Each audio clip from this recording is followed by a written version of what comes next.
Bharat match కు ముందు పాకిస్తాన్ జట్టు కూడా ఆత్మవిశ్వాసాన్ని పెంచుకుంది. ఆసియా కప్ లో భాగంగా గ్రూప్ ఏలో ఒమన్ తో జరిగిన మ్యాచ్లో 93 పరుగుల తేడాతో నెగ్గింది. ముందుగా బ్యాటింగ్ కు దిగిన పాక్ ఆరంభంలో తడబడినా చివరకు 20 ఓవర్లలో 7 వికెట్లకు 160 పరుగులు సాధించింది. Player of the match Mohammad Haris అర్ధ సెంచరీతో ఆకట్టుకున్నాడు. ఛేదనలో పాక్ బౌలర్ల దాటికి ఒమన్ బ్యాటర్లు తేలిపోయారు.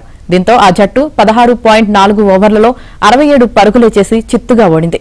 10 పరుగుల వ్యవధిలోనే 7 వికెట్లు కోల్పోవడం గమనార్హం. ఆసియా కప్ లో నేడు బంగ్లాదేశ్ తో Sri Lanka తలపడనుంది.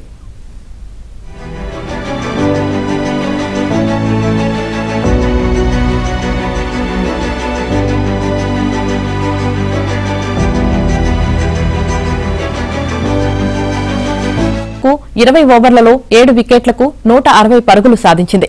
Player of the match Mohammad Haris అర్ధ సెంచరీతో ఆకట్టుకున్నాడు. ఛేదనలో పాక్ బౌలర్ల దాటికి ఒమన్ బ్యాటర్లు తేలిపోయారు. దీంతో ఆ జట్టు 16.4 ఓవర్లలో 67 పరుగులే చేసి చిత్తుగా ఓడింది. 10 పరుగుల వ్యవధిలోనే 7 వికెట్లు కోల్పోవడం గమనార్హం. ఆసియా కప్ లో నేడు బంగ్లాదేశ్ తో శ్రీలంక తలపడనుంది.